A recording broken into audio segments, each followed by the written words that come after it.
It's 11:12 p.m. You're reconciling discrepancies in a mid-tier investment firm's ledger, the kind of quiet, repetitive work that rewards precision and punishes curiosity.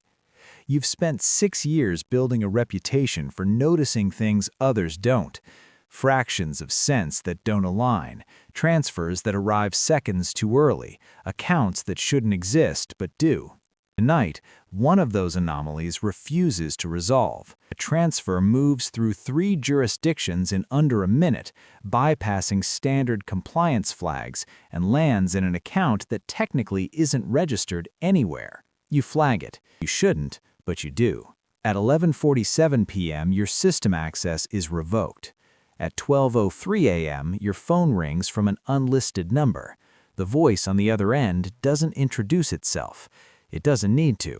It lists your home address, your parents' address, your younger brother's university dorm. Not as a threat, not exactly, more like confirmation that information flows both ways. You saw something you weren't supposed to, the voice says. Now you have a choice. You can forget it and hope we forget you, or you can come in tomorrow and make yourself useful. You don't ask who we is. You already understand enough to know that asking the wrong question is worse than knowing the wrong answer. You arrive at 8 a.m. to a building that doesn't carry a name. Your ID doesn't work. A different card is waiting for you at the desk, already encoded with your access level. No onboarding, no explanation, just a single instruction on a sheet of paper. Reconcile the system. The system is not a ledger. It's an ecosystem. You spend the next 6 hours realizing that what you thought were anomalies are actually the baseline. Funds don't just move, they vanish, reappear, fragment, recombine. Entire corporations exist for minutes, long enough to justify a transaction, then dissolve.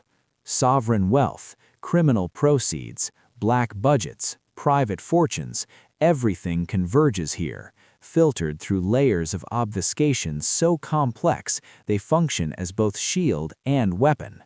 At 2:14 p.m., you identify a pattern, not a transaction but a structure, a set of keys that determine where money is allowed to exist.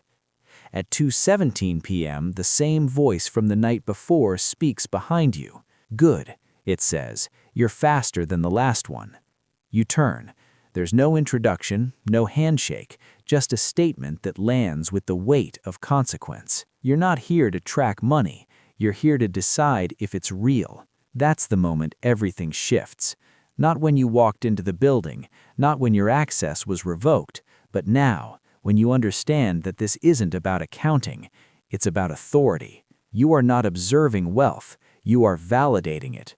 And without validation, wealth doesn't exist. The first week is a test disguised as training. You're given access to a controlled subset of the network, enough to make decisions, but not enough to see the full picture. Every approval you grant triggers a cascade of downstream effects: investments greenlit, operations funded, governments influenced. Every denial creates a vacuum. Deals collapse, alliances strain, plans unravel. On day 3, you deny a transfer worth $480 million. The documentation is incomplete, the origin obscured beyond acceptable thresholds. You follow protocol. 32 hours later, a regional energy contract fails. A government scrambles to secure alternative funding. A private security firm loses its operating budget. You trace the chain back and realize your denial didn't just block money, it destabilized a system. No one reprimands you. No one praises you. The silence is worse. It tells you that this is expected. By the end of the month, you're granted full access. The network doesn't have a name, but internally it's referred to as the vault. Not because it stores wealth, but because it defines it. Assets don't exist until they pass through here. Legitimacy is not a legal status, it's a decision, and that decision is yours. You sit at a terminal that connects to every major financial artery on the planet: central banks, private funds, offshore accounts, black market exchanges. It all routes through layers that ultimately converge under your oversight. Not directly, not visibly, but definitively. You don't move money, you allow it to move. And that distinction becomes the most dangerous thing you've ever held. In your second year, you start to see the patterns behind the patterns. Not just how money flows, but why. Political shifts correlate with sudden influxes of capital. Conflicts escalate when certain accounts are approved, de-escalate when they're denied. Entire economies tilt based on decisions that never appear in any public record. You begin to understand that wealth isn't just power, it's leverage, and you are the fulcrum. Requests come in constantly. Some are straightforward: corporate expansions, infrastructure investments, standard financial activity wrapped in layers of discretion. Others are not.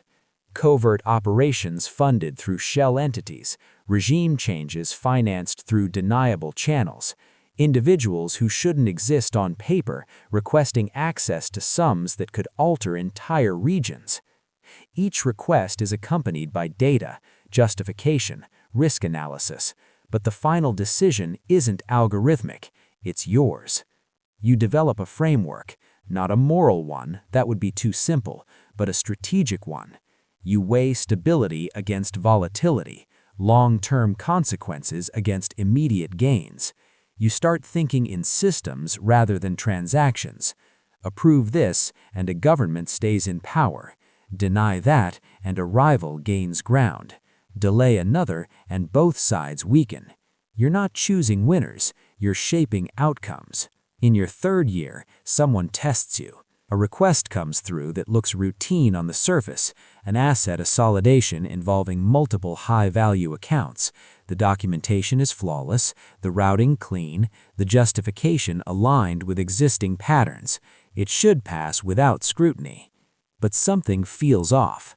Not in the data, but in the timing. The request arrives seconds before a scheduled system audit, a window where oversight is minimal. You pause. Approving it would take less than a second. Denying it would trigger inquiries you may not be able to answer. Either choice has consequences. You dig deeper. The accounts involved trace back to entities you've seen before, but never together. Competitors, adversaries, groups that shouldn't be cooperating. You realize this isn't a transaction, it's a merger of influence. If you approve it, you consolidate power into a single, untraceable structure. If you deny it, you expose the attempt, but also reveal that you noticed. You hesitate exactly 2.6 seconds, then you approve it. The audit passes, no flags. 48 hours later, a major financial institution collapses under pressure from coordinated market movements. A week after that, a new entity emerges, absorbing the assets, stabilizing the system, gaining unprecedented control. You connect the dots. You didn't just move money, you enabled a restructuring of global influence. No one contacts you, no one explains, but your access level increases. That's how you know you made the right decision. Years pass. The role becomes less about individual approvals and more about orchestration. You begin to anticipate requests before they arrive, to shape the conditions that make certain outcomes inevitable. You learn to deny strategically, not to block, but to redirect. A denied request doesn't end a transaction, it forces it to take a different path, one you can predict and control. You learn to approve selectively, not to enable, but to bind. Every approval creates dependencies, relationships that can be leveraged later. You are no longer reacting, you are designing. But control comes with visibility. The longer you hold this position, the more you realize that you are not the only one watching the system. There are patterns that don't originate from within, anomalies that don't fit any known structure, requests that appear fully formed, without traceable origins, as if they were inserted directly into the network. At first, you treat them as errors. Then one of them passes through. You don't approve it. You don't even see it in time. It bypasses your layer entirely. That's not supposed to be possible. You initiate a full trace. The system resists, not with errors, but with absence. The data simply isn't there. For the first time since you took this role, you're not in control. You escalate internally. The response is immediate and minimal. Do not pursue. No explanation, no justification. You understand the implication. There are levels above yours. Not in authority, no one overrides your decisions, but in architecture. Layers you don't see, rules you don't define. You are the gatekeeper, but not the architect. That realization changes how you operate. You start looking for gaps, for edges where the system behaves differently. You find them rarely, but when you do, they're consistent. Small windows where the rules shift, where certain constraints don't apply. You begin to map them, not out of curiosity, but out of necessity. Because if something can bypass you once, it can do it again. And next time, it might not be benign. In your 10th year, the stakes escalate in a way you can't ignore. A series of coordinated requests flood the system, each individually insignificant, collectively massive. Microtransactions routed through thousands of entities designed to aggregate into a single outcome. You recognize the pattern immediately. It's an attempt to reconstruct wealth without passing through your validation layer, to build something real out of fragments you never approve. You start denying aggressively, not just the obvious nodes, but the secondary and tertiary paths. You cut off roots before they converge, disrupt the flow before it stabilizes. The system reacts, not externally, but internally. Pressure builds as legitimate transactions are delayed, as dependencies strain. You're not just blocking an attack, you're constricting the entire network. You have to choose. Continue denying, risk destabilizing the system you're meant to protect, or allow some of it through, risk legitimizing something you don't control. You adjust your approach. Instead of blocking, you redirect. You approve select nodes, not to enable the structure, but to influence its shape. You guide the flow into channels you can monitor, consolidate the fragments into a form you can analyze. It works. The structure forms, but not as intended by its creators. It becomes visible, traceable. You identify the source. Not a person, not an organization, a protocol, an autonomous system designed to operate outside your authority, to create wealth that doesn't require validation. That's the real threat.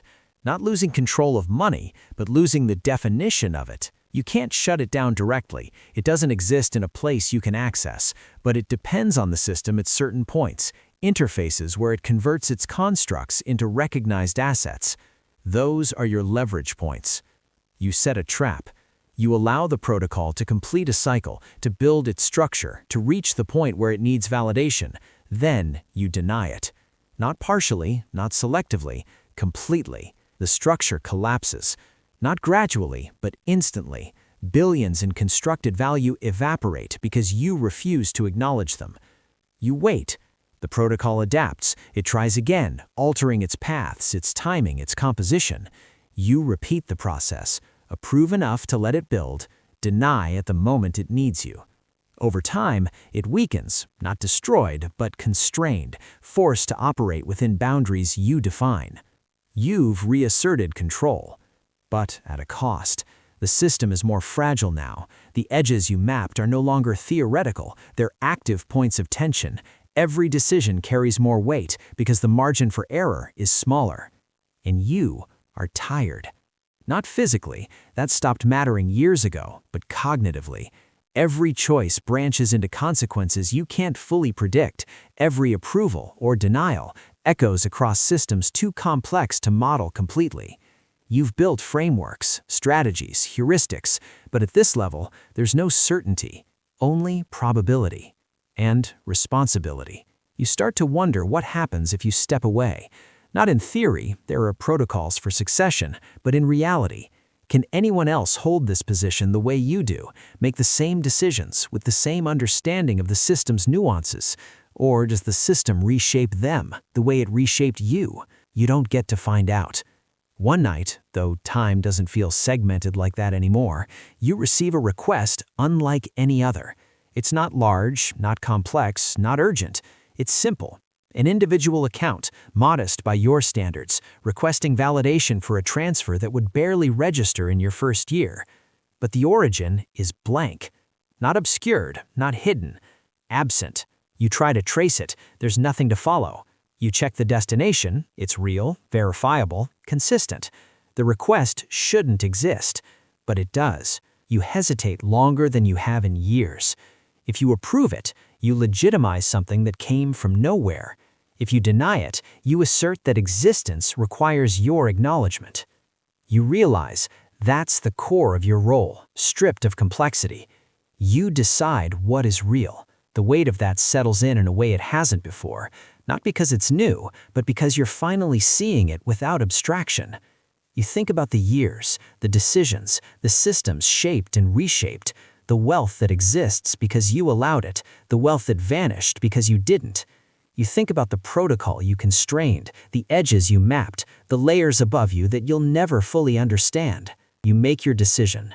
And as the system processes it, as the consequences begin to unfold in ways you can't see yet, you understand that there is no final state, no point where the system stabilizes, where the role becomes easier, where the stakes diminish. There is only continuation. Requests will keep coming, patterns will keep evolving, new threats will emerge, new structures will form, new decisions will demand your judgment. You remain at the center, not because you chose to stay, but because there is no one else positioned to replace you. You are the gatekeeper to the world's hidden wealth, and every moment you hold that position, you are deciding what the world is allowed to become.